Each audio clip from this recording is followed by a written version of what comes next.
Boa noite, irmãos. Eu saúdo a todos na graça e na paz do nosso Senhor Jesus.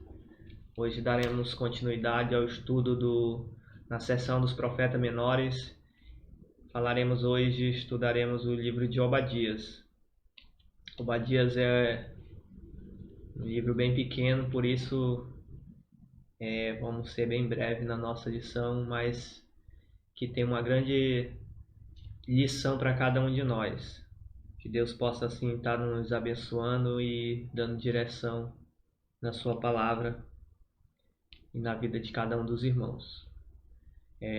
O profeta Obadias, ele é conhecido somente como Obadias, não tem menção sobre a sua história na Bíblia, sobre a sua descendência, seus pais.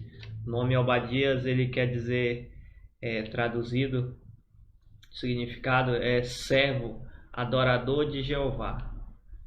É nome muito comum, não é mencionado o nome de seu pai nem o local de seu nascimento. Então, há vários Obadias no Antigo Testamento, então não sabemos bem ao certo a origem do Obadias. Sabemos somente que Deus chamou esse profeta para transmitir o juízo sobre a cidade de Edom. A data do livro ela é muito incerta, mas há alguns que eles chutam, né? O fundo histórico da destruição de Jerusalém coloca a data da profecia de Obadias logo após o 586 a.C., o ano qual foi a cidade sagrada foi derrotada pelos babilônicos. Então, alguns colocam essa data como sendo o fundo histórico, né? O momento em que ele profetizou esta profecia contra Edom. Outra data também é a de... Muitos também acreditam que foi entre 1853 a 841 a.C. Então são datas imprecisas, mas que alguns chutam mais ou menos para que a gente venha ter aí aproximadamente o fundo histórico a qual viveu o profeta Obadias. Temos uma curiosidade sobre o livro de Obadias.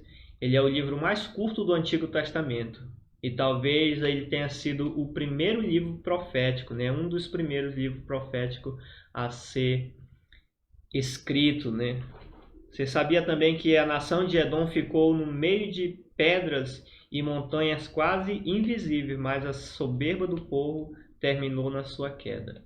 Ele vivia em uma localidade que eles eram bem camuflados, digamos assim. E por causa disso eles se tornaram soberbos. E a sua soberba foi a causa da queda.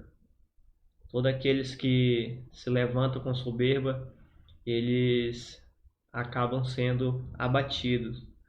Uma outra curiosidade também não há referência de Obadias no Novo Testamento. Então não há nenhuma referência em nenhum dos apóstolos ou qualquer outro livro ou carta do Novo Testamento sobre o livro de Obadias. O contexto do livro.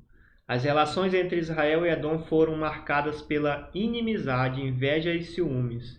O rancor começou quando os dois irmãos gêmeos, Esaú e Jacó, se dividiram em disputa. Lá em Gênesis nós podemos ver essa história em Gênesis capítulo 27, do 32 ao 33.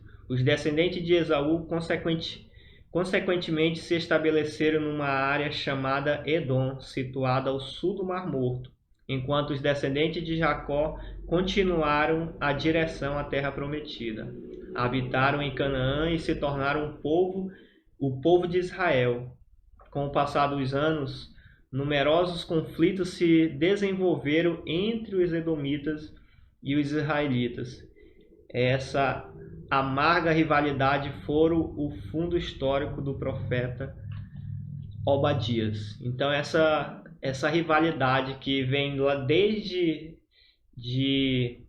ali dos dois primogênitos, digamos assim, os precursores dessas duas nações, que é Jacó e Esaú, né? Jacó, o que viria a se tornar Israel, e Esaú, que veio mais tarde se tornar a nação de Edom, né? Então esse foi o fundo histórico de toda essa trama, de toda essa rivalidade que vem desde o início e chegando nesse ponto a qual Deus profetizou contra um dos irmãos, que era Esaú, sobre a sua soberba e sobre os seus descendentes.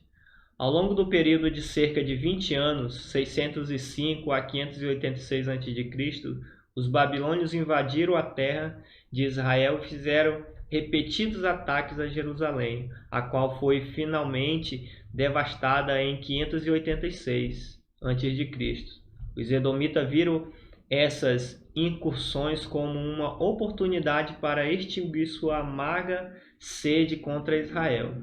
Então, nessa invasão da Babilônia contra Israel, eles viram uma oportunidade ali para se vingarem, né? Que havia uma rivalidade entre essas duas nações. E eles aproveitaram essa invasão da Babilônia para destruir, né?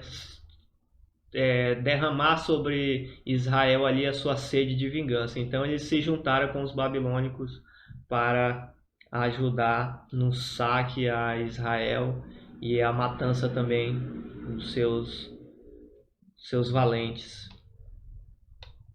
Então os edomitas juntaram-se aos babilônios contra seus parentes e ajudaram o profeta e ajudaram a profanar a terra de Israel, como eu já mencionei. E esse foi o pecado de Edom, a vingança contra Israel, né? Sua soberba, o seu orgulho, e porque eles se alegraram ao ver o seu irmão ali, os seus vizinhos sendo destruídos. O conteúdo deste livro nós vamos resumir aqui em poucas palavras. Ele diz: Jerusalém invadida, queimada e destruída e assolada pelos babilônicos. Nesta invasão, os babilônicos contam com a inesperada ajuda do pequeno vizinho de Judá, o inimigo reino de Edom.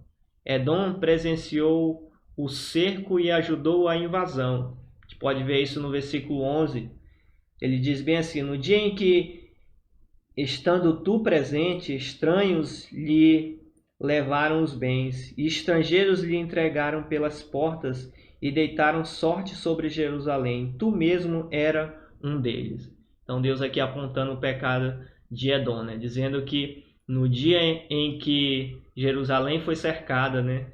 Estrangeiros vieram contra o israelita, ele dizendo que Edom mesmo era um deles, a qual ajudaram a saquear a cidade de Jerusalém, alegrando-se com isso também. Então eles, além de ajudar, eles se alegraram com a destruição. No versículo 12 ele diz: mas tu não devias ter olhado com prazer para o dia do teu irmão, o dia de sua calamidade, nem ter te alegrado sobre os filhos de Judá no dia da sua ruína, nem ter falado de boca cheia no dia da sua angústia. Então essa foi uma das causas também da destruição de Edom, porque eles se alegraram com a destruição do seu vizinho, com a destruição de Israel. Eles sentiram prazer na derrota do seu irmão.